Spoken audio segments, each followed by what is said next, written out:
మీ పేరండి? నా పేరు షమైక్ సరిల్ అన్న. ఇప్పుడు మీరు ధర్నా చౌక్‌లో ఈ సభ పెట్టుకున్నారు. ఎస్సీ హోదా కల్పించాలని.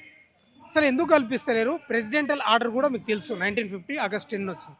అసలు ఎందుకు వచ్చింది అనుకుంటున్నారు మీరు అది? వాస్తవంగా దీనికి ఒక బ్యాక్గ్రౌండ్ కూడా ఉంది. 1950 ఈ ఆర్డర్ రాకముందు మీరు చరిత్ర తిరిగేయండి. 1930, 30, 35, 31 ఆ టైం నుంచి కూడా అంబేద్కర్ స్పీచ్లన్నీ మా దగ్గర ఉన్నాయి. అంబేద్కర్ గారు క్లియర్గా చెప్పారు ఏంటంటే, ఈ హిందూ వర్ణ వ్యవస్థలో, ఈ హిందూ సిస్టంలో ఏదైతే ఉందో ఈ సిస్టంలో మనల్ని తక్కువ చూపుతో చూస్తున్నారు. దళితులు ఎవరైతే ఉన్నారో వర్ణ వ్యవస్థలో బ్రాహ్మణులు, క్షత్రియులు, వైశ్యులు, దళితులు, శూద్రులు, అతిశూద్రులు అనే వ్యవస్థ ఏదైతే ఉందో ఇందులో మనల్ని తక్కువ చూపుతో చూస్తున్నారు. మీరు అర్జెంటుగా మీ మతాలు మార్చుకోకపోతే, ఇదే హిందూ మతంలో మనం ఉంటే కనుక మన బతుకులు బాగుపడమని చెప్పి అంబేద్కర్ స్పీచెస్ అన్నీ ఉన్నాయి. మీకు కావాలంటే మనం ఇంకో రోజు పెట్టుకుందాం డిబేటు. అన్ని ప్రూఫ్లు ఉన్నాయి, అంబేద్కర్ స్పీచ్లు అన్నీ ఉన్నాయి. ఇది అంబేద్కర్ ఏం చేస్తుండంటే, ఈ ఎస్సీ వర్గాలు ఎవరైతే ఉన్నారో, ఎస్సీ వర్గాలకు సంబంధించిన ప్రజలు వీళ్ళందరూ ఆయన మోటివేట్ చేస్తున్నాడు. మీరు మారండి, ఎందుకు మన భవిష్యత్తు మార్చుకోవాలి, మనం ఇందులో బానిస బతుకులు మనం ఎందుకు పడాలి, మీరు మారండి అని చెప్పి నన్ను ప్రభావితం చేసిన వ్యక్తులు ఇద్దరు, ఒకడు బుద్ధుడు, ఒకడు యేసుప్రభు అని చెప్పి అంబేద్కర్ స్పీచ్ ఉంది.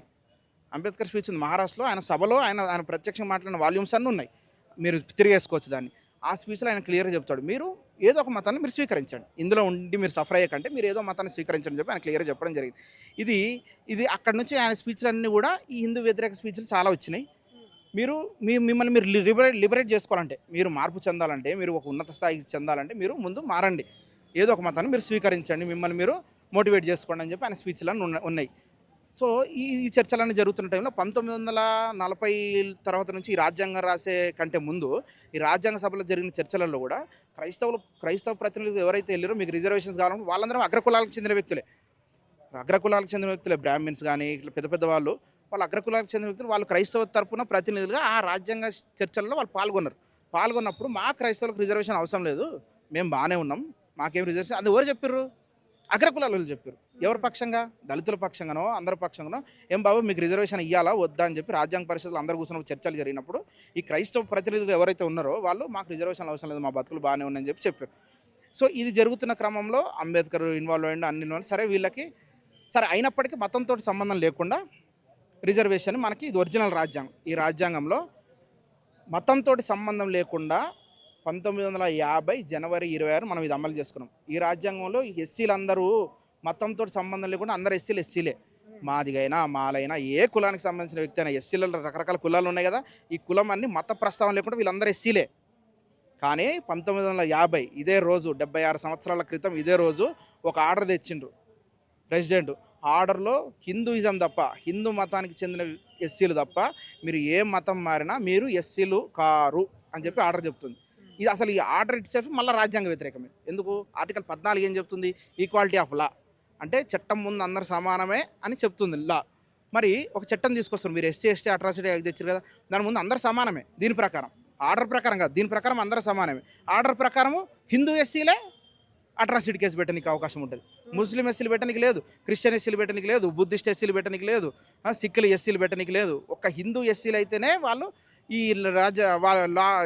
ఈ చట్టం ముందు వాళ్ళు అర్హులు అనమాట, ఆర్డర్ ప్రకారం. కానీ ఒరిజినల్ రాజ్యాంగం అట్లా చెప్తలేదు. చాలామంది ఏమంటారు, మీ అంబేద్కరే రాసిండు కదా, క్రైస్తవులకు మీరు తీసుకుంటే మీకు బీసీసీ అని అంబేద్కర్ ఎక్కడ రాయలే. ఇది ఒరిజినల్ రాజ్యాంగం. ఒరిజినల్ రాజ్యాంగంలో మత ప్రస్తావన లేకుండా ఈ కులాలన్నీ ఎస్సీలే అని చెప్తుంది.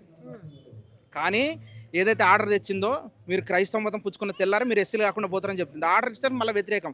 ఆర్టికల్ 14కి 15 ఏం చెప్తుంది? ఆర్టికల్ 15 లింగపరంగా కానీ, జాతిపరంగా కానీ, కులపరంగా కానీ, మతపరంగా ఒకటి మీరు కించపరచొద్దు.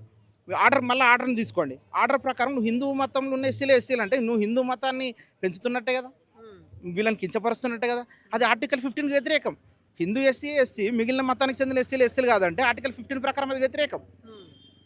అది మళ్ళీ ఆర్టికల్ 25 ఏం చెప్తుంది? నీకు నచ్చిన మతాన్ని స్వీకరించవచ్చు అని చెప్తుంది. నచ్చిన మతాన్ని స్వీకరించినప్పుడు ఎస్సీ కాకుండా నేను ఎందుకు పోతా? ఇవాళ ఒక రెడ్డి క్రిస్టియన్ ఉన్నాడు, ఆయన రెడ్డి క్రిస్టియనే ఉంటాడు. గౌడ్ క్రిస్టియన్ ఉన్నాడు, గౌడ్ క్రిస్టియనే ఉంటాడు. ఇవాళ కమ్మ క్రిస్టియన్ ఉన్నాడు, కమ్మ క్రిస్టియన్ ఉంటాడు. ఎస్సీ క్రిస్టియన్ బీసీ అయిపోతాడు. ఎట్లయితాడు? నన్ను రాజుని చెయ్యి. ఇప్పుడు దీని వెనుక ఉన్న మతలాబ్ ఏంది? ఈ ప్రెసిడెంటల్ ఆర్డర్ వచ్చింది కదా, దీని వెనుక ఉన్న మతలాబ్ ఏంది? వివరణ ఇవ్వండి. వెనుక ఉన్న మతలాబ్ ఏంటంటే, క్రైస్తవ మతం వచ్చిందండి మన దేశంలోకి, చాలామందిని ఎడ్యుకేట్ చేసింది. ఇది జగమెరిగిన సత్యం. క్రైస్తవ మతం వచ్చింది, అందరిని ఎడ్యుకేట్ చేసింది, వాళ్ళు చదువులు పొందుకున్నారు, వాళ్ళకి ఉచిత విద్య, వైద్యం, చదువు అన్నీ ఇచ్చింది.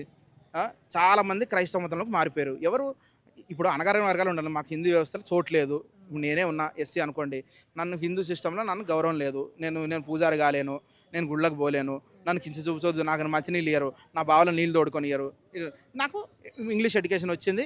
నాకు యేసుప్రభు దేవుడు అని నేను అనుకున్నా, నమ్ముకున్నా, నేను పోయినాక క్రైస్తవంలో చాలామంది ఏమంటారు, మీరు క్రైస్తవంలోకి వెళ్ళిపోయినా మీరు బాగుపడిపోతారు కదా అంటారు కదా. క్రైస్తవంలో కులం లేదండి. యేసుప్రభు కులం లేదు, క్రైస్తవంలో కులం. కానీ క్రైస్తవులకు కులం ఉంది. ఒక రెడ్డి క్రైస్తవుడు నన్ను ఇంకా మాల క్రైస్తవుడనే చూస్తాడు కదా. ఒక చౌదరి క్రైస్తవుడు నన్ను మాల క్రైస్తవుడికనే చూస్తాడు కదా. ఒక అమ్మ క్రైస్తవుడు నన్ను మాదిక క్రిస్టియన్ కిందనే చూస్తాడు కదా. యేసుప్రభు కులం లేదు, క్రిస్టియానిటీలో కులం లేదు, క్రైస్తవులకు కులం ఉంది. మనం మనుషులం కదా. ఈ భూమి మీద మనం పుట్టినాం కదా. ఈ భూమి మీద పుట్టినప్పుడు ఆ కుల వ్యవస్థ మనల్ని వెంటాడుతూనే ఉంటుంది. చచ్చేదా కుల వ్యవస్థ మనల్ని వెంటాడుతుంది. ఇంగ్లీష్ ఎడ్యుకేషన్ వచ్చి వీళ్ళందరూ మారిపోతున్నారు. వీళ్ళందరూ మతం మార్చేసుకుంటారు. అంబేద్కర్ మీరు మోటివేట్ కాండి అన్నాడు. అందరూ అంటే ఇప్పుడు కేవలం దళితులు అందరు రకరకాల కారణాలతో మారవచ్చు గాక, దళితులు వాళ్ళకి ఫ్రీ ఎడ్యుకేషన్ వస్తుందనో, విద్య వస్తుందనో, వైద్యం వస్తుందనో చాలా మంది మిమ్మల్ని ప్రలోభ పెట్టి మారుస్తారు. అంటే ఎవరు ప్రలోభ పెట్టి మార్చరు. మరి మీరు ప్రలోభ పెట్టి మార్చండి, నేను వచ్చేస్తా కదా అటు. ఎవరిని ప్రలోభ పెట్టరండి. ఎవరికి నచ్చింది అటు తీసుకోండి. నాకు ఇలా యేసుప్రభు నచ్చిండు, యేసుప్రభుతో ఉంటా. రేపు రాముడు వస్తే రాముడితో పోతా, నా ఇష్టం. అది నా వ్యక్తిగతమైన మత స్వేచ్ఛ, నా ఇష్టం అది. సో వీళ్ళందరూ ఏంటంటే ఎడ్యుకేట్ అయిపోయి వీళ్ళు మారుతున్నారు. సో ఏంటి అప్పుడు ఈ ఎస్సీలు ఎవరైతే ఉన్నారో చాలామంది క్రైస్తవులు, మరి ముఖ్యంగా తెలుగు రాష్ట్రాల్లో సౌత్లో కూడా చాలా రికార్డ్స్ కూడా ఉన్నాయి. అందరు కూడా ఎస్సీ దళితులు ఎవరైతే ఉన్నారో, హిందువులు ఎవరైతే ఉన్నారో వాళ్ళు క్రైస్తవ మతం పుచ్చుకోవడం జరిగింది. ఎక్కువ శాతం దళితులు, ఎక్కువ శాతం దళిత హిందువులు క్రైస్తవ మతం పుచ్చుకోవడం జరిగింది. వాళ్ళు దళితులే క్రైస్తవ మతం పుచ్చుకున్నప్పుడు వీళ్ళందరూ ఏంటంటే అంబేద్కర్ స్పీచ్లు ఉన్నాయి ఆల్రెడీ. సో ఇది ఉంది. వీళ్ళు వెనకాల నాకు తెలిసి, సో వీళ్ళందరూ ఇట్లే ఉంచితే వీళ్ళు మొత్తం దళితులందరూ క్రైస్తవుల మార్క్ ప్రమాదం కూడా ఉంది. ఎందుకు ఇప్పుడు నేను ఉన్నా అండి, నాకు ఎస్సీ హిందూ అని ఉందనుకోండి సర్టిఫికెట్లో, నేను భయంగా బతుకుతున్నాను, నా ఉద్యోగం పొద్దానో ఇదేనో. ఇప్పుడు ఇదే వాళ్ళు అఫీషియల్ చేస్తే, ఇప్పుడు మనం అఫీషియల్ చేయమని కదా మన కోరిక ఏంటి, అదే కదా. తెలిసిన తెల్లారి మొత్తం అందరు బయటకు వచ్చేస్తారు. అమ్మ ఇంతమంది ఎస్సీలు క్రిస్టియన్లు ఉన్నారా, అందరూ ఎస్సీలు అందరూ హిందువులు అనుకుంటాం, అందరు క్రిస్టియన్లు ఉన్నారా అని అందరూ బయటపడిపోతారు. వీళ్ళందరూ దొంగసాటుకున్నారు. బయటకు కనిపించేంత 10% ఎంత ఉంటారు, 90% మంది ఉన్నారు. ఆంధ్రప్రదేశ్లో 99% మంది ఎస్సీలు క్రైస్తవులే. మీరు ఎక్కడికైనా పోండి, వాడు క్రైస్తవుడు అంటే వాడు మాలో మాదిగా తప్ప వాడు వేరే కులం కాదని ఆంధ్రప్రదేశ్ మొత్తం ఉంది. తెలంగాణలో కూడా 70 నుంచి 80% మంది మారారు. మీరు ఎక్కడికైనా పోండి, అన్ని పల్లెటూళ్ళు, వరంగల్, నిజామాబాద్, ఎక్కడికి ఏ చర్చలను తీసుకోండి, అందరు వీళ్ళని ఇట్లా ఉంచితే వీరు మారిపోతారు. ఏం చేయాలా, వీడు ఇక్కడ నుంచి అక్కడ పోయిన తెల్లారి ఇది కట్ చేయాలి. ఏది 15%లోకి నేను తీసేయాలి. తీసి ఏం చేయాలా, ముందు బయట పడేసేయాలండి. 1%లోకి వేసారు. ఇప్పుడు మేము ఇల్లు ఉంటే 15% ఉంటుంది మా ఫైట్ అంతా. మా రిజర్వేషన్లో 15% రోస్ట్ ఇల్లు ఉంటాం మేము. అందులోకి ఏంగానే ఏమైతే మేము 1%లోకి పోతాం. 1% అంటే ఆ ఉద్యోగం వస్తుందో తెలియదు. బీసీసీ రిజర్వ్ ఇప్పుడు ఐఏఎస్ సెంట్రల్ గవర్నమెంట్ జాబ్స్ ఉన్నాయి. ఇప్పుడు బీసీ అది పెట్టిండు అనుకో, అలా జాబ్ వస్తుందో ఎవరికి తెలుసు. ఇప్పుడు దీని ఉద్దేశం కనుక క్రిస్టియానిటీ రాకుండా అడ్డుకునే ప్రయత్నం కూడా, లేకపోతే క్రిస్టియానిటీ రాకుండా అడ్డుకునే ప్రయత్నం ఒకటి ఉంది, ఈ దళితులందరూ మారిపోతారనే ప్రయత్నం ఒకటి ఉంది. సో వీళ్ళు ఫస్ట్ ఆఫ్ ఆల్ క్రిస్టియానిటీకే వ్యతిరేకం. క్రిస్టియానిటీ వ్యతిరేక వర్గాలు ఉన్నాయి కదా ఈ దేశంలో, ఆ వ్యతిరేక వర్గాలను కూడా వీళ్ళు ఇట్లా మారారు అనుకో, వీళ్ళు మారిన వెంటనే ఇది కట్ చేసినాం అనుకో, వాళ్ళు మారరు. పోతే ఈ రిజర్వేషన్ పోతుంది కదా, ఉద్యోగం రాదు. ఆ 1 వీడేం తనక వస్తాడు, అది ఉంటుందో లేదో కూడా తెలియదు. ఈసీసీ 1% ఇచ్చారు, అది ఇస్తారో లేదో కూడా తెలుసు. ఇప్పుడు తెలంగాణలో 5,000 పోలీస్ జాబ్లు వచ్చినాయండి. బీసీసీ వాళ్ళు ఎన్ని వస్తాయి, 2-3 ఇస్తాడేమో 1% అంటే. అందులో వాడు ఫైట్ చేస్తాడా, ఇలా 15 సిస్టమ్ వాడు ఫైట్ చేస్తాడా? అంటే ఇంకొక చిన్న డౌట్ అండి, క్రిస్టియానిటీలోకి అప్పట్లో దళితులు ఎక్కువ స్థాయిలో పోతున్నారని మీరు కూడా అన్నారు. అప్పుడు ఈ అగ్రవర్ణాలు కానీ బీసీలు కానీ వెళ్ళలేదా? అప్పుడు వెళ్ళారు. ఇప్పుడు ఎట్లా అంటే మతాన్ని నమ్ముకొని, యేసుప్రభు నమ్ముకొని, ఆయన దేవుడనో, గొప్ప దేవుడనో, మంచి దేవుడనో, సమ్ హోప్ తోటి క్రిస్టియన్లు పోయిన సగం మంది, వివక్ష తట్టుకోలేకపోయిన వాళ్ళు సగం మంది, ఇట్లా అగ్రవర్ణాలకు కూడా చాలామంది క్రిస్టియన్లకు పోయారు. ఇప్పుడు అవతల మతంలోకి పోయినాడు ఇది నచ్చకుండానే, ఇది ఇక్కడ వివక్ష ఉందని పోయిందనే అనడానికి లేదు కదా. వాడు మామూలు కూడా పోయి ఉండొచ్చు, యేసుప్రభు నచ్చిపోయి ఉండొచ్చు. ఇట్లా వివక్షత ఉందని పోయిన వాళ్ళు కూడా ఉన్నారు. సో వీళ్ళు ఏంటిదంటే, వీడి ఇక్కడ నుంచి అక్కడ పోయిన తెల్లారి వీడికి ఇది కట్ చేస్తే, ఓహో నేను రిజర్వేషన్ కోల్పోతా. అంటే ఇప్పుడు ప్రెసిడెంటల్ ఆర్డర్ వచ్చిన ఉద్దేశం ఇదేనా, క్రిస్టియానిటీలోకి పోకుండా అడ్డుకోవడానికేనా తెచ్చింది? క్రిస్టియానిటీలోకి పోకుండా అడ్డుకోవడానికి మొదటిది, వీడు క్రిస్టియానిటీలో పోవద్దని మొదటిది. ఇంకోటి ఏంటి, వీడి బెనిఫిట్స్ అన్ని పొందుకుంటారు. అప్పటిదాకా ఎవరైతే రిజర్వేషన్ సిస్టమ్ రాకముందు ఎవరైతే ఉన్నారో, ఎవరు అనుభవించారు రిజర్వేషన్ బెనిఫిట్స్ అన్ని? రిజర్వేషన్ రాకముందు అగ్రవర్ణాల్లో అనుభవించారు. రిజర్వేషన్ వచ్చిన తర్వాత వీళ్ళకి వచ్చినాయి. ఇప్పుడు వీళ్ళు ఆల్రెడీ ఎడ్యుకేషన్ పొందుకుర్రా ఎవరు? ఇప్పుడు అగ్రవర్ణాలు ఎవరైతే ఇప్పుడు డామినేటింగ్ సిస్టమ్, క్యాస్ట్ ప్రకారం అగ్రవర్ణాలు డామినేటింగ్, రిలీజియన్ ప్రకారం ఎవరు డామినేటింగ్? హిందూ సిస్టమే డామినేటింగ్. సో వీడు వీడు ఆల్రెడీ వీడికి ఎడ్యుకేషన్ ఇచ్చింది ఎవరు క్రైస్తవ మత సంస్థల ఆలీలు వచ్చి వీళ్ళకి ఎడ్యుకేషన్ ఇచ్చాడు వీడు మళ్ళీ ఈ 15లో ఉన్నాడు అనుకో ఉద్యోగాలన్నీ వీళ్ళు పొందుకుంటారు సో క్రిస్టియానిటీ డామినేషన్ పెరిగిపోతుంది ఏంటి ఇటు ఉద్యోగాల వైజ్ పెరిగిపోతుంది చదువు కూడా వీళ్ళు చదువుకున్నాడు ఉన్నత చదువుకున్నాడు ఇప్పుడు మా వాడు ఉన్నత చదువు చదివిండండి వాడికి ఫ్రీ ఎడ్యుకేషన్ సంథింగ్ చదువుకుండు వాడు 1% ఉంటే వాడు కష్టం ఉద్యోగం వచ్చాడు వాడు 15లోకి వచ్చినా కొట్టేస్తాడు జాబు వాడు ఐఏఎస్ అయిపోతాడు ఐపీఎస్ అయిపోతాడు సో ఇట్లా కూడా పెరుగుతుంది సో ఇది ఏంటంటే వీడిని కట్ చేయాలి వీడు ఈ మతం మార్చుకున్నాడని బట్టి ఇది తీసేయాలి అసలు ఆ ఆలోచనే తప్పు ఎందుకు మతం అన్నది పర్సనల్ అండి నాకు నచ్చింది ఏమో నేను పూజించుకుంటుంది కులం అన్నది నేను చచ్చేదాకా నన్ను మాలోడి కిందనే చూస్తారు నన్ను మాలోడి కిందనే చూస్తారు తప్ప నేను అక్కడ పోయినందుకు నాకేమీ ఇవాళ మీరు రండి వరంగల్ పోదాం వరంగల్లో 2 చర్చిలు ఉంటాయి 2 చర్చిలు ఉంటుంది ఎదురుగానే దళిత చర్చ్ ఉంటుంది రెడ్డిలే పోతారు ఆ చర్చిలకి దళితులే పోతారు ఈ చర్చిలకి మీరు వెళ్ళి చూడండి నేను విక్టిమ్ కాబట్టి నేను చెప్తాను మీరు నమ్మకపోవచ్చు చెప్పి చూడండి కమిషన్లు రకరకాల ఈ దేశంలో రకరకాల కమిషన్లు ఏర్పాటు చేసి ఇప్పటిదాకా ప్రతి కమిషన్ కూడా దళితులు క్రైస్తవ మతంలోకి మారినా వాళ్ళ బతుకు మారలేదు బతుకు బాగుపడితే బాగుపడుతుంది కానీ కుల వివక్ష వేరు కదా కులం అన్నది వేరు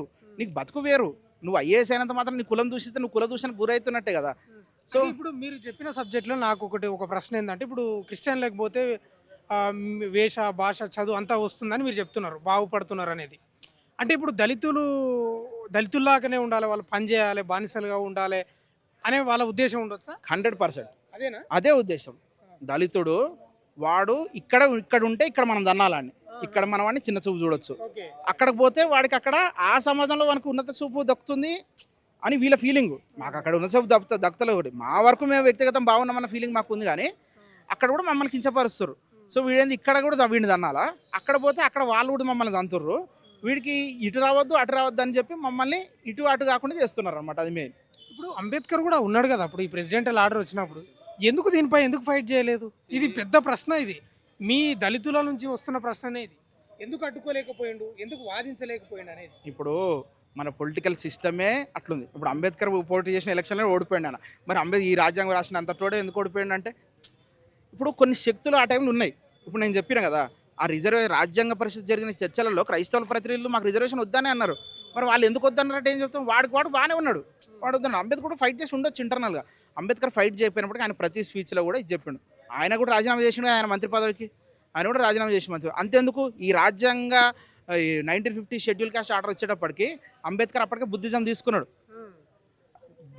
ఈ ఆర్డర్ ప్రకారము అంబేద్కర్ కూడా ఎస్సీ కాదు తెలుసా అంబేద్కర్ కూడా ఎస్సీ కాదు 1950 ఆర్డర్ ప్రకారం కానీ 55లో మళ్ళీ వాళ్ళు బుద్ధిస్టులను కలిపారు సిక్కుల్ని కలిపారు 90లో ఇట్లా రకరకాల వాళ్ళని కలిపారు కదా క్రైస్తవులు మీరు దూరం చేశారు వీళ్ళని కూడా కలిపేయండి ఎందుకు మతం సంబంధం లేదండి కులంతో మమ్మల్ని సచ్చేదా కులం వెంటాడుతుంది ఇదే పెద్ద ప్రశ్న భారతదేశంలో వచ్చే ప్రశ్న ఏంటంటే బుద్ధిస్టులు వీళ్ళకి అందరికీ ఎస్సీ హోదా ఉంది ఎందుకు వీళ్ళకి అనేది ఈ ప్రశ్న రగులుతుంది మరి అదే మా ప్రశ్న కూడా మా ప్రశ్న ఏంటి మమ్మల్ని ఎందుకు వేరు చేస్తారు ఏ ప్రాతిపదికన మమ్మల్ని వేరు చేస్తారు సరే మీరు బాగుపడిన అంటున్నారు కదా ప్రూఫ్ లే మేము బాగుపడితే ఎడ్యుకేషనల్ వైజ్ ఏదో మాకు జ్ఞానమో సంథింగ్ ఏదో బాగుపడి ఉండొచ్చు కులం మమ్మల్ని వెంటాడుతుంది కదా ఇలా నేను ఇంత మంచి బట్టలు వేసుకున్నా అండి నా వరకు నేను ఇప్పుడు క్రిస్టియానిటీలో కులం లేదనే వాదన కూడా నడుస్తుంది కదా క్రిస్టియానిటీలో కులం లేదు క్రిస్టియన్స్కి కులం ఉంది ఇప్పుడు నా ఫ్రెండ్ ఒకడు ఉన్నాడండి ఇండియాలో వేరే దేశంలో ఎక్కడ లేదండి ఇది కుల వ్యవస్థ అనేది భారతదేశంలో ఇట్లా పేరుకపోయింది కాబట్టి మా వాదన ఏంటి మేము ఏ మతంలోకి పోయినప్పటికీ కులమే మమ్మల్ని వెంటాడుతుంది అన్నది మెయిన్ వాదన మీరు ఏమైనా తీసుకోండి ఇప్పుడు ఆంధ్రప్రదేశ్ తెలంగాణ ఎగ్జాంపుల్ తీసుకుందాం ఇప్పటిదాకా మనం దళితుల మీద జరిగిన దాడుల్లో అత్యంత కిరాతకమైన దాడులు ఏమనుకుంటాం కారంచేడు చుండూరు ఆ లిస్ట్ అంతా తీయండి చచ్చిపోయిన వాళ్ళు ఎవరు అందరూ మరియమ్మ అబ్రహాం మోషే యోసేపు యెహోషువ అందరూ క్రిస్టియన్లే చచ్చిపోయిన వాడు మాదిగా అయినంత మాత్రాన మాలైనంత వాళ్ళు క్రిస్టియన్ కింద మారినంత మాత్రాన వాడిని అదే కులం చూపుతోటి చూస్తున్నారు అడ్డంగా నరికేసిర్రు చెరువులలో పడేసిర్రు వాళ్ళందరూ క్రైస్తవులే కదా మొన్న చచ్చిపోయిన ప్రణయ్ అమృతపాన మిర్యాలగూడెం ప్రణయ్ మాలోడు క్రైస్తవుడు అయినంత మాత్రాన మాల కులం ప్రకారం కదా వాళ్ళ మామ ఆయన చంపించింది సో కులం మతం మారినంత మాత్రాన కులం అన్నది కులాన్ని వేరు చేయలేదు ఎందుకంటే కులం అన్నది ప్రతి ఒక్క నరణాలలో జీర్ణించుకుపోయింది అది పోదు మతం అన్నది పర్సనల్ నాకు ఎలా యేసుప్రభు ఏదో మేలు చేసిండు అయ్యా అని నేను నమ్ముకుంటా నాకు పొద్దుట నాకు రాబడి నడిచిండు నేను పోతా నువ్వు ఎట్లా దూషిస్తావు అసలు ఆర్డర్ ఇట్ సెల్ఫే వ్యతిరేకం నాకు ఇంకో రోజు ఇంకో దేవుడు నచ్చుతాడు నేను పోతా సరే ఇప్పుడు నేను ఇలా హిందూ అండి నేను రేపు క్రిస్టియన్ అవుతా ఈ సర్టిఫికేట్ చేసినావు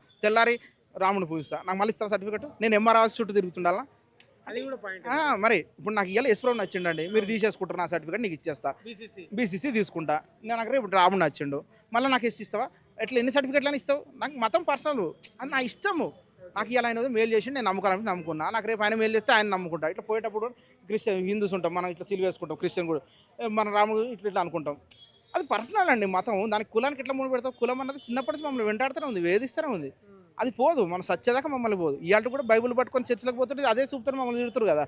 అరే మాలోడు అమ్మో వీడు సంచేసుకొని బయలుదేరిండ్రా, అరే మాది కూడా సంచి పోనీ బాగుపడిపోయినా అంటారు కదా. మా పాస్టర్లు అనేది తీయండి పోనీ. పెద్ద పెద్ద పాస్టర్లు అందరూ అగ్రకులాలకు చెందిన వాళ్ళే కదా. దళిత పాస్టర్లు ఉన్నత స్థాయికి వచ్చిన వాళ్ళు ఎవరున్నారు? ఎవరున్నారు? వేలలో కూడా లేరు. ఇప్పుడు ఒక వాదన ఉంటుంది సమాజంలో, క్రిస్టియన్లు అంటే శాంతియుతంగా పీస్ఫుల్గా ఉంటారు, వాళ్ళు పెద్దగా గొడవలు ఇది అంతా ఉండదు అనేది అంటారు. మరి మీరు ఇట్లా పీస్ఫుల్గా ఇట్లా నిరసన సభలు చేసి మీ హక్కులను ఎస్సీ హోదాను నిజంగా తిరిగి తెచ్చుకోగలుగుతారా అనే ప్రశ్న వస్తూ ఉంది. ఇది ఇప్పటికి నేను చెప్పిన కదనా, ఇవాళకి 76 ఏళ్ళు అయింది. 76 ఏళ్ళ నుంచి పోరాటం చేసి మాకన్నా పెద్ద పెద్ద వాళ్ళు చాలా మా తాతలు చేసిన, మా తండ్రులు చేసిన, మేము కూడా ఇదే ఉద్యమాలు చేస్తున్నాం, ఇదే పోరాటాలు చేస్తున్నాం. ఒక ఆశతోటి మనం పోరాటం చేస్తాం. కానీ ఏంటంటే రాను రాను అవేర్నెస్ పెరగాలి. సమాజంలో ఏం చేసినంటే వీళ్ళు క్రైస్తవులకు మనం అంటే చాలామంది సబ్జెక్టే తెలియదు అసలు. చాలామంది ఏంటంటే ఫస్ట్ ఆఫ్ ఆల్ సబ్జెక్ట్ తెలియదు, సగం నేర్చుకోరు. వాళ్ళకి ఏది తెలిసిందే అక్కడ వాళ్ళు ఏంది క్రైస్తవులకి మారారు కదా, వీళ్ళు బతుకులు బాగుపడిపోయినాయి. కులం లేదు, ఏం లేదు. క్రిస్టియన్ల కులం లేదు, క్రిస్టియన్ల కులం లేదు, యేసు ప్రభు కులం లేదు, క్రిస్టియన్లకు కులం ఉంది. ఆడికి పోయినా ఇంకా నన్ను అదే చూపుతోటి చూస్తున్నారు కదా, ఈడున్నా నన్ను అట్లే చూస్తారు. ఏడికి పోయినా కులం నన్ను వెంటాడతారు, నన్ను ఈడనే ఉంచండి. ఇంకో మాట, మమ్మల్ని బీసీసీలు వేస్తారు. వాళ్ళ పొట్టు ఎందుకు కొట్టాలి మీరు? ఆడ గౌడ్లు, యాదవులు రకరకాలు ఉన్నారు బీసీ లిస్టులో. మమ్మల్ని బీసీసీ కింద మాకు 1% ఇచ్చారు. వాళ్ళది ఎందుకు మేము దొప్పుకోవాలి? ఇప్పుడు వాళ్ళు తీసుకుంటున్నట్లే కదా, వాళ్ళది తీసుకుంటున్నట్టు కదా, వాళ్ళ దాంట్లోకి కట్ చేసి మాకు ఇస్తున్నట్టు కదా. మమ్మల్ని వాళ్ళ దాంట్లోకి కట్ చేసేందుకు ఇవ్వాలా? మమ్మల్ని ఇస్తేనే ఉంచండి. ఇంకొకటి, సరే మేము సర్టిఫికేట్ తీసుకున్నాం, బీసీసీ సర్టిఫికేట్ మీరు ఎప్పుడైనా చూసిరా? బీసీసీ సర్టిఫికేట్లో ఏమని ఉంటుందంటే పలానా రమేష్ కన్వర్టెడ్ క్రిస్టియన్ అని ఉంటుంది. అంటే కన్వర్టెడ్ క్రిస్టియన్ ఉంటుంది. అంటే ఏంటి? నువ్వు కొత్త సర్టిఫికేట్ మాకు ఇస్తున్నా చెప్తున్నావు, అరే వీడు మాలోడేరా, మారిండు వీడు కానీ వీడు అని నువ్వు చెప్తున్నావు. నువ్వు మాకు డైరెక్ట్ క్రిస్టియన్ నువ్వు పలానా Ramesh Christian, Suresh Christian, Peter Christian అని నువ్వు అట్లా ఇస్తలేదు. పలానా Ramesh converted from schedule caste to Christianity అని ఇస్తాడు. అంటే వాడు చూసినాడు కూడా వీడు అదేరా అదే, అంటే వీడు అదేరా అని చెప్పి ప్రూవ్ చేయడానికి ఉట్టి క్రిస్టియన్ అయింది మాకు సర్టిఫికెట్ ఏం లేదు. అంటే వీడు మళ్ళీ వీడు కొత్త సర్టిఫికేట్ ఇచ్చినా తొక్కాలి. కొత్త సర్టిఫికేట్ ఇచ్చినా ఆ సర్టిఫికేట్ తీసుకుంటాడు, చూడాలి ఉద్యోగం ఇచ్చేటోడు. అరే వీడు క్రిస్టియనే కానీ మాల క్రిస్టియన్ రా, మాది క్రిస్టియన్ రా వీడు అని చెప్పి వాడికి చూపించాలని కన్వర్టెడ్ క్రిస్టియన్, ఉట్టి క్రిస్టియన్ అని తీసుకుంటాం. అసలు ఇదంతా ఇంకోటి. అసలు మాకు నువ్వు క్యాస్ట్ ఇచ్చేది ఏంటిది? మాకు రాజ్యాంగం ప్రకారం నేను ఎస్సీగా పుట్టినా ఎస్సీగా చచ్చిపోతాను. నువ్వు నాకు క్యాస్ట్ ఇచ్చేది ఏంటి? ఒకవేళ నువ్వే నాకు క్యాస్ట్ ఇవ్వాల్సి వస్తాయి. ఒక మనిషి కులాన్ని నువ్వు మార్చగలుగుతావా? ఇప్పుడు మీరు రెడ్డి అండి, మీరు రెడ్డిని మార్చే హక్కు ఎవరికైనా ఉంటుందా? నువ్వు పుట్టడం రెడ్డిగా పుట్టినా చావడం రెడ్డిగా చేస్తావు. నీ కులాన్ని మార్చే హక్కు ఎవరికి ఉంటుంది? ఒకవేళ మారుస్తా అంటున్నాను, నన్ను బీసీసీ, నన్ను రెడ్డి చేయి. ఇప్పుడు నేను ఇవాళ మాల అండి, నన్ను రెడ్డి చేయి, చేయవు కదా. నన్ను రాజు చేయి, కమ్మ చేయి, నన్ను చౌదరి చేయి, నేను పీటర్ అనుకో నా పేరు, నన్ను పీటర్ చౌదరి చేయి, చేయవు కదా. నన్ను ఏ కులానికి మార్చావు నువ్వు? నన్ను బీసీసీకి ఎట్లా చేస్తావు నువ్వు? ఎవరిచ్చారు నీకు అసలు ఆ రైటు? రాజ్యాంగం ప్రకారం ఆ రైటే లేదు, రైటే లేదు. మీరు ఎట్లా మారుస్తారు నా కులాన్ని? మీరు ఎట్లా మారుస్తారు? కులం అన్నది మా తాతదో కులం అండి, నాకు అది వచ్చింది. అది ఏ వృత్తి ప్రకారం ఆయన మాల, మా డాడీ మాల, నాకు మాల వచ్చింది.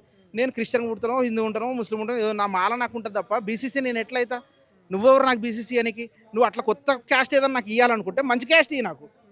నాకు రెడ్డి, నాకు రాజీ, నాకు కమ్మి, కాపీ, నాకు వెలమి, నువ్వు ఏ ఇయ్యవు. మళ్ళీ బీసీలలో మమ్మల్ని చేస్తావు, మమ్మల్ని మళ్ళీ ఆ లిస్టులు వేస్తున్నావు. పాపం వాళ్ళ పుట్ట కూడా నువ్వు కొడుతున్నావు కదా బీసీలది, వాళ్ళది ఎందుకు కొట్టాలి నువ్వు?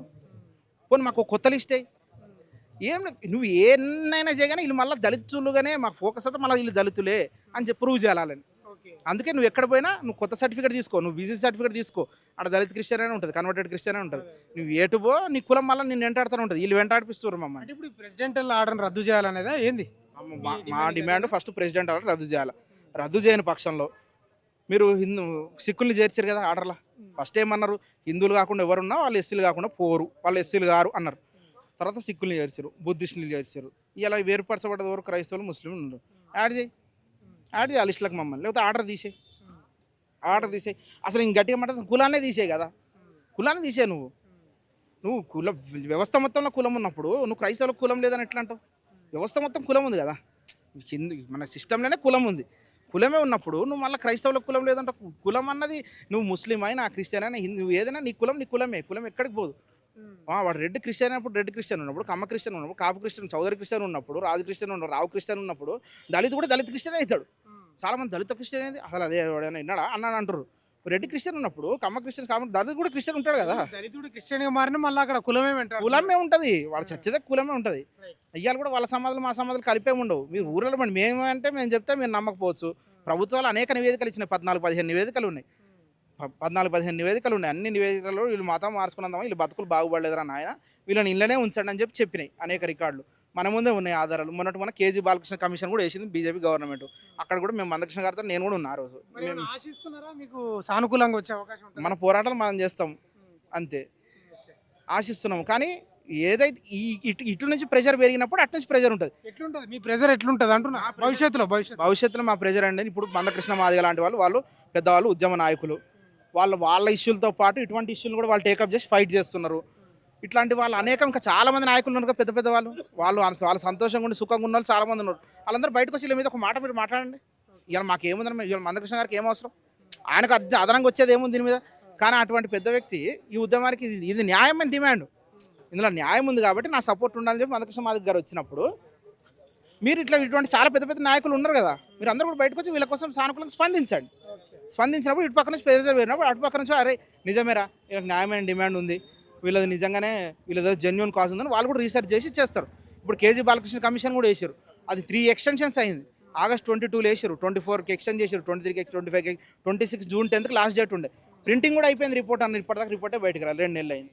మళ్ళీ ఇంటర్నల్గా ఏం జరుగుతుంది, కొన్ని వేలాది మంది పార్టీలు రకరకాల వ్యక్తులు కలిసిరు, సానుకూలంగా మాకు రిపోర్ట్లు ఇచ్చారు వాళ్ళు లోపల. మరి ఇంకా నీకు రిపోర్ట్ బయట ఎందుకు పెడతలేదు, లోపల ఏం జరుగుతుంది? బాలకృష్ణ రిపోర్ట్ బయటకు రావాలి కదా, కొత్త కమిషన్ వేసిన రిపోర్ట్ బయటకు వస్తలేదు. ప్రింటింగ్ కూడా అయిపోయింది అన్నారు, వార్తలలో వచ్చినాయి. మరి ఇప్పటికి రిపోర్ట్ బయటకు రాలేదు, ఏం జరుగుతుంది లోపల?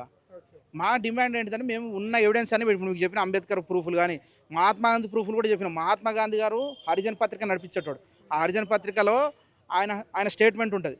చాలామంది మతం మార్పిడి ఇట్లా రకరకాలు అంటారు. ఆయన మతం మార్పిడి లేదు, ఏం లేదు, ఒకడిని మతం మారుస్తుండే వాడు అంత పిచ్చోడా పిలవగానే. ఇప్పుడు నేను రమ్మంటున్నా అన్నారు క్రైస్తవుల కంటే నువ్వు వచ్చేసినావు అనుకో, అంటే వాడు అంత తెలివి తక్కువ అని నువ్వు మనుషుల్ని కించపరుస్తుంటే మహాత్మా గాంధీ స్టేట్మెంట్ ఉంది డైరెక్ట్గా. ఎవడు మతం మార్పిడి చేయడు, నువ్వు మత మార్పిడి జరుగుతుందని నువ్వు అంటున్నావు అంటే వాడిని నువ్వు మనుషుల్ని తక్కువ అంచనా వేస్తున్నావు. నువ్వు నన్ను పిలిచినావు, అరే తమ్ముడు రారా మన క్రిస్టియన్లో పోయి నువ్వు అన్నావు అనుకో, నేను వచ్చేసిన అనుకో, నువ్వు వాడిని కించపరుస్తున్నావు. ఎందుకంటే ప్రతి మనిషికి అంత ఆ మాత్రం తెలివి ఉండదా, నేను వెళ్ళకపోతే ఏం ఉండాలని అని మహాత్మా గాంధీ స్టేట్మెంట్లు పెట్టినాం మేము. బాబు జగజీవన్ రామ్ మాట్లాడింది దీని మీద, నేను బాబు జగజీవన్ రామ్ స్టేట్మెంట్ ఉంది, నేను షాక్ అయినా. ఇంట్లో కూడా ఇంకా కుల వ్యవస్థ వెంటాడుతుందా మిమ్మల్ని? నేను చాలామంది అన్నట్టే నేను కూడా నమ్మేసిన క్రిస్టియన్లు పొంగని మీ బతుకులు బాగుపడవు అని బాబు జగజీవన్ రామ్ స్టేట్మెంట్లు ఉన్నాయి. ఇవన్నీ కూడా మేము ఆధారాలతో సహా పద్మశ్రీ మందకృష్ణ మాదిగ గారితో మేము సబ్మిట్ కూడా చేసినాం ఢిల్లీలో. చూడాలి, మనం ఉన్నంత వరకు మనకున్న ప్రూఫ్లు ఎవిడెన్స్ అన్నీ పెట్టినాం. మీరు బాగుపడిపోయారు, మీరు కూడా ప్రూఫ్లు తేండి. మనకు సజీవ సాక్ష్యాలు కళ్ళ ముందే కనిపిస్తున్నాయి కదా. చచ్చిపోయిన విక్టిమ్స్ చాలామంది ఉన్నారు, దళితులలో చచ్చిపోయిన సగం మంది అన్నీ కూడా క్రైస్తవ సమాధులే కదా, మనం కళ్ళ ముందే ఉన్నాయి. మీరు చీరాల బోండి, గుంటూరు బోండి, ఎక్కడికి పోయినా క్రైస్తవ సమాధులే. దళితులు చచ్చిపోయిన వాళ్ళంతా మృతవీరులు. ఎట్లా నార్మల్ చచ్చిపోయిన వాళ్ళు కాదు, చంపబడ్డ వాళ్ళు, అగ్రకులాల చేత చంపబడ్డ వాళ్ళందరూ దళితులు, అలా సగం మంది క్రైస్తవులే. సో వాడు మతం మారినంత కూడా కులం వెంటాడుతున్నది, అట్లనే చచ్చిపోయాడు వాడు. ఆధారాలు ఉన్నాయి. ఇప్పటి కూడా మీరు అనేక గుళ్ళలకు పోండి, పెద్ద ఎక్కడికి పోయినా కానీ చాలా చోట్ల కులాంతర వివాహాలు జరుగుతలేదు. ఏ కులం, ఇప్పుడు రెడ్డి క్రిస్టియన్ ఉన్నాకో మాకు రెడ్డి అమ్మాయి కావాలంటుండు, కమ్మ క్రిస్టియన్ ఉన్నాకో మాకు కమ్మ అమ్మాయి కావాలంటున్నారు. మాల క్రిస్టియన్కి రెడ్డి అమ్మాయితో చేస్తున్నారు. ఎక్కడో ఒక చోట అరకొర లవ్ మ్యారేజ్ ఏమైనా అయితే వాళ్ళు చేసుకుంటవచ్చు కాక, కానీ ఇటువంటిది జరగట్లేదు. మనకు సాక్ష్యాలు ఉన్నాయి. చర్చిలలో కూడా వాళ్ళకో చర్చి వీళ్ళకో చర్చిలు ఉన్నాయి. మీరు ఈ పాస్టర్లను తీసుకున్న ఉన్నత వర్గాలకు చెందిన పాస్టర్లు అందరూ వాళ్ళొక రేంజ్లు ఉన్నారు. మా వాళ్ళందరూ ఇంకా చిన్న ఇళ్ళల్లో గుడిచెలల్లో చర్చలు నడిపించుకున్నట్టు దళిత పాస్టర్లు ఉన్నారు. మీరు మళ్ళీ వాళ్ళ మీద ఎవరైనా టచ్ చేసి చూడమని చేస్తారేమో. అగ్రకుల పాస్టర్లు చాలామంది ఉన్నారు కదా, మనం వాళ్ళని విమర్శిస్తలేదు, వాళ్ళని టచ్ చేసి చూడమనండి. వీళ్ళు ఎవరైతే ఉన్నారో వీళ్ళ చూపు అంతా చిన్న చిల్లల్లో నడిపించుకుంటారు కదా పాస్టర్లు, వాళ్ళ మీద దాడులు చేస్తారు. ఈ కులం పేరు మీద దాడి చేస్తాడు. కులం పేరు వీడు చెప్పుకోనికి లేదు, వీడికి చట్టమే లేదు కదా. వీడు క్రైస్తవుడు దళితుడు, వీడికి చట్టమే లేదు. వీడు కంప్లైంట్ చేసిన తెల్లారి ఎవరైనా నువ్వు ఎస్సీ క్రిస్టియన్ నీ కంప్లైంట్ ఎవరు తీసుకుంటారో అంటాడు. తీసుకోడు వాడు కంప్లైంట్. అట్లెట్లయితుంది? ఇప్పుడు 2 అన్నదమ్ములు ఉన్నాడు, 2 దళితులే, ఒకడు క్రైస్తవ మతం ఒక హిందూ మతం, ఒకడు వచ్చి వాడిని చెప్పుతోడు కొట్టిండు అనుకో, అన్న వాడు కేసు పెట్టడానికి ఉంది, తమ్ముని కేసు పెట్టడానికి లేదు. ఎందుకు కూడా క్రైస్తవ మతం తీసుకున్నాడు? చెప్పు తప్ప సేమ్ ఇద్దరికి. ఒక అగ్రకుల వ్యక్తి వచ్చి అన్నదమ్ములు చెప్పుతో టప్పటప్ప కొట్టిండండి, అన్న పోయి కేసు పెడతాడు, వాడు కేసు తీసుకుంటారు. తమ్ముడు పోయి కేసు పెడతాడు, వాడు కేసు చెల్లదు. ఎందుకు? నువ్వు మారినావు కదా, నీ చెప్పుతోడు కొట్టినా నువ్వు పడాలి. చెప్పుతోడు కొట్టినా నువ్వు క్రైస్తవుడు కూడా పడాలా. ఎస్సీ కాదు, నువ్వు క్రైస్తవుడు, నువ్వు పడాలా. ఇది ఎక్కడ న్యాయం? అంటే ఒకటి మనకి ఇది భారతదేశ సమాజం కుల సమాజం. ఎవరు అవునన్నా కాదన్నా కులం మమ్మల్ని వెంటాడుతుంటారు. చచ్చేదాకా నేను మాలనుకో, నేను మాలగానే చచ్చిపోతా, నేను మాదిగైతే మాదిగానే చచ్చిపోతా. నాకేం అదనంగా నాకు వచ్చింది ఏం లేదు. హిందువులు ఉన్నా, క్రిస్టియన్ ఉన్నా, ముస్లిం ఉన్నా, నేనే మతం ఉన్నా నన్ను అదే కుల వ్యక్తితో నన్ను చూస్తున్నారు. సో ఈ ఆర్డర్ని రద్దు చేసేయాలి. క్రైస్తవులు కూడా న్యాయం జరగాలి. దళిత క్రైస్తవులు ఇవాళకి కూడా మమ్మల్ని ఈడదంతురు ఆడదంతురు, మమ్మల్ని లెక్క బతకనియండి. ఇవాళ బైబిల్ ఒకటి కూడా చర్చికి బహిరంగ పోయే పరిస్థితి లేదు. ఆర్టికల్ 25 ప్రకారం తప్పే కదా. ఇవాళ నేను క్రైస్తవ నేను ఇస్తే అండి దేశప్రభుని నమ్ముకున్నా, నేను ధైర్యంగా బైబిల్ పట్టుకొని ఎందుకు నా ఉద్యోగం పోతుందని. ఒక వ్యక్తి భారతదేశంలో పుట్టి రాజ్యాంగం నాకు హక్కు ఇచ్చి నేను ధైర్యంగా బైబిల్ పట్టుకొని సంకలు వేసుకొని నేను చర్చికి పోలేని పరిస్థితులు ఉందంటే అది ఎవరు చేసింది నాకు? అది రాజ్యాంగం నాకు చేయలేదు, అది ఆ ఆర్డర్ చేసింది నాకు. అది ఎవరో ఒక వ్యక్తి తెచ్చినా ఆర్డర్ చేసింది, ఆర్డర్ అది చేయండి. ఈ రాజ్యాంగంలో లేదు, మీరు అందరు చదవండి. ఈ రాజ్యాంగం లేదు. ఈ రాజ్యాంగంలో 35 కులాలు 36 ఎస్సీ కులాలు ఉన్నాయి కదా, వీళ్ళందరూ ఎస్సీలే, మతానికి సంబంధం లేకుండా అందరూ ఎస్సీలే. అర్థమైందా? మీరు మారిర్రు, మారితే మీకు ఎస్సీ హోదా వద్దని ఆర్డర్ చెప్తుంది, రాజ్యాంగం చెప్తలేదు. ఆర్డర్ రద్దు చేయండి, ఆర్డర్ని రద్దు చేయండి, క్రైస్తవులకు న్యాయం చేయండి. దళిత క్రైస్తవులకు మీరు ఏమన్నా ఉంటే కులం తీసే ప్రయత్నం చేయండి. మీరు కులం తీసేయండి. అసలు అందరికి క్యాస్ట్ లెక్క, నువ్వు రమేష్ అనుకో, రమేష్ అని ఇచ్చేయండి certificate. Ramesh Indian, Raju Indian, Paul Indian, Peter Indian అని నువ్వు అందరికీ కుల సర్టిఫికేట్లు ఇస్తావు, మాకు వచ్చేటప్పుడు మత సర్టిఫికేట్ ఇస్తుండు. ఇది ఎక్కడ అన్యాయం? నువ్వు క్యాస్ట్ సర్టిఫికేట్ తీసుకుంటున్నావా, రిలీజియన్ సర్టిఫికేట్ తీసుకుంటున్నావా? అందరికీ కుల సర్టిఫికేట్లు ఇస్తాడు, మాకు మత సర్టిఫికేట్ ఇస్తాడు. కన్వర్టెడ్ క్రిస్టియన్ అంటాడు. అందరికి కుల సర్టిఫికేట్లు ఉంటాయి, మాకు మత సర్టిఫికేట్ ఉంటుంది. నువ్వు సర్టిఫికేట్ మారినా వీడు కన్వర్టెడ్ క్రిస్టియన్ ఇక్కడ ముద్ర ఉంటుంది, వాడు చూడాలి, ఓహో వీడు మారిండు కానీ వీడు అదేరా, వీడు మాలోడరా, వీడు మాది కూడారా అని చెప్పాలి. ఇది కూడా వ్యతిరేకమే. సో ఆర్డర్ రద్దు చేయండి, లేని పక్షంలో క్రైస్తవులను అందులో కలపండి. మూడోది బీసీసీలకి కూడా మమ్మల్ని తీసేయండి, బీసీలకి కూడా మమ్మల్ని సపరేట్ రిజర్వేషన్ ఇవ్వండి. పోను మాకు సపరేట్ రిజర్వేషన్ లేకపోతే రిజర్వేషనే మొత్తం రిజర్వేషన్ ఎత్తేయడం కాదు, కులం ఎత్తేయండి. చాలామంది ఇప్పుడు ఏమంటారు, రిజర్వేషన్ అందరు తింటుర్రా, వీళ్ళు క్రిస్టియన్లు వాడు బాగుపడిపోయి వాళ్ళు తింటుర్రు, మళ్ళీ ఎస్సీలలో వీళ్ళు తింటారు, మళ్ళీ ఫేక్ సర్టిఫికేట్ పెట్టుకొని. మరి ఎవడెవడిని తింటాడు? ఎన్నో వదిలేసా మెరిట్ ప్రకారం వాడికి కులం ఎత్తేయచ్చు కదా. నువ్వు కులం ఎత్తేయండి, అందరికి తీసేయండి తోకలు, అందరికి తోకలు కట్ చేసేయండి. మాకెందుకు? అందరికి తీసేయండి. ఇప్పుడు నేను మాల క్రిస్టియన్, నాకెందుకు కట్ చేస్తున్నావు? నువ్వు అందరికి కట్ చేయి. పెద్ద పెద్దలు అందరూ రెడ్డిలు, రాజులు, కమ్మలు, చాపులు, కౌదరి వీళ్ళందరూ వాళ్ళు క్రిస్టియన్కి మారారు కదా, వాళ్ళ తోకలు పోతలేదు. మేము మారంగానే మా మాల పోతుంది, నేను మారంగానే నా మాదే పోతుంది. ఎందుకు పోతుంది నాకు? అందరు తీసేస్తే మాది కూడా తీసేయి. మాకు తీరినప్పుడు అందరు ఉంచు, అందరు ఉంచినప్పుడు మాది కూడా ఉంచు. మాకు కులం తీసే ఇది లేదు. మనం కుల సమాజంలో ఉన్నాం, కులంతో చచ్చిపోతాం, కులంతో పుడతాం. ఏ కులంలో పుట్టాలని నేను కోరుకోను కదా. ఏ కులంలో పుట్టాలని నేను కోరుకుంటే అగ్రకులం కోరుకుంటారు కదా, అందరూ మంచి ఉన్నత స్థాయిలో ఉండాలి, నన్ను అందరూ గౌరవించాలని కోరుకుంటారు. ఏ కులం పుట్టాలని నేను కోరుకోను కాబట్టి ఏ కులాన్ని చచ్చిపోవాలి కూడా నా చేతిలో లేదు. నేను పుట్టిన కులంలో చచ్చిపోతా. మధ్యలో నువ్వు బీసీసీ పెట్టు, ఎస్సీ పెట్టి ఏం పెట్టినా నేను మాలగానే చచ్చిపోతా. సో ఇన్ని ఉన్నాయి. మీకు ఏమైనా ప్రయత్నం ఉంటే కుల వివక్ష దిశ ప్రయత్నం చేయండి. ఇవాళ కూడా కులదాడులు జరుగుతున్నాయి కదా, పరువు హత్యలు జరుగుతున్నాయి. అగ్రకుల అమ్మాయిని మా వాడు ప్రేమిస్తే వాడిని చంపేస్తారు. ఆపండి మీరు ముందు, లేకపోతే మీరు కులం తీసేయండి. అసలు కుల పేరు మీద మమ్మల్ని దూషిస్తారు కదా అగ్రవర్ణాలు, కులం తీసేయండి. మీరు రిజర్వేషన్లు తీసేయండి, రిజర్వేషన్లు ఎందుకు ఇస్తారు? కులం పేరుతో మమ్మల్ని దూషిస్తారనే కదా రిజర్వేషన్లు ఇచ్చింది అంబేద్కర్. మాకు రాజ్యాంగ రిజర్వేషన్లు ఎందుకు ఇచ్చింది? అరే 100 సీట్లు ఉంటే 100 సీట్లు మొత్తం మీ వాళ్ళకి ఇచ్చుకుంటారు. అంబేద్కర్ ఏం చెప్పాడు? 100 సీట్లు 15 మా వాళ్ళకి ఇవ్వండి అంటుండు. కులంది నువ్వు రిజర్వేషన్ తీసేసావు అనుకో, మొత్తం 100 మీరే ఉంటారు కదా. కులంగా నువ్వు రిజర్వేషన్ కాదు తీయాల్సింది, కులాన్ని తీసేయి. ఫస్ట్ కులం తీసేయి, మొత్తం రెడ్డి తీసేయి. ఎవడైనా కులం పేరు ఎత్తే వాడు కోసేయి. క్యాస్ట్ సర్టిఫికేట్ నువ్వు రద్దు చేయి. ఇండియన్ సర్టిఫికేట్ నువ్వు ఈ సర్టిఫికేట్ దేశం నీదే దేశం, రమేష్ ఇండియన్ అని నువ్వు మన దేశ సర్టిఫికేట్, క్యాస్ట్ సర్టిఫికేట్ తీసే, రిలీజన్ సర్టిఫికేట్ అని అన్ని తీసే. ఇన్ని డిమాండ్లు ఉన్నాయి. వీళ్ళు సానుకూలంగా స్పందించి ప్రభుత్వం చాలా ఉద్యమాలు జరుగుతున్నాయండి, చాలామంది ఉన్నాయి, చాలా ఎవిడెన్స్ ఉన్నాయి. మేము మనుషులు, మేము అంత రీసెర్చ్ చేయలేం కదా, మాకు అంత జ్ఞానం లేదు. మీరు ప్రభుత్వాలు కదా, మీరే వేయండి. ఒక 4 జడ్జిలు వేయండి, రీసెర్చ్ చేయండి. చేస్తారు, చాలామంది వేసారు, రిపోర్ట్లు కూడా ఇస్తారు మాకు ఫేవర్. మళ్ళీ రిపోర్ట్ చించేసి చెత్తపట్టలు పడేస్తారు. ఎందుకు? రిపోర్ట్ వాళ్ళకి ఫేవర్గా లేదు కదా. రిపోర్ట్ కనుక రిలీజ్ అయ్యి ఇలాంటి నువ్వు క్రిస్టియన్ ఉంటే నీకు రిజర్వేషన్ వర్తిస్తావు అనుకో, అందరు మారిపోతారు, అందరు బయటకు వచ్చేస్తారు. అమ్మ ఇంతమంది ఉన్నారు అరా దళితులు క్రైస్తవులల్లా అని భయం పెరుగుతుంది. సో ఇన్ని డిమాండ్ ఉన్నాయి కాబట్టి మా డిమాండ్ ఒకటే, ప్రభుత్వము సానుకూలంగా స్పందించి దీని మీద ఏదో ఒక స్టెప్. 70 ఏళ్ళు ఇలా అయిపోయిందండి, ఇంకెంతకాలం పోరాటాలు చేయాలా? ఈ పోరాటాలు చేసి బాగుపడేది ఎప్పుడు? పోరాటాలు ఎంతకాలం చేయాలా? నువ్వు న్యాయమైన డిమాండ్ దళిత క్రైస్తవులకు మీరు చేయండి. లేని పక్షంలో ఆర్డర్ రద్దు చేయండి. లేని పక్షంలో అసలు కులాన్ని తీసేయండి. కులాన్ని తీసినప్పుడు దేశం బాగుపడుతుంది. ఇది సింగిల్ పాయింట్.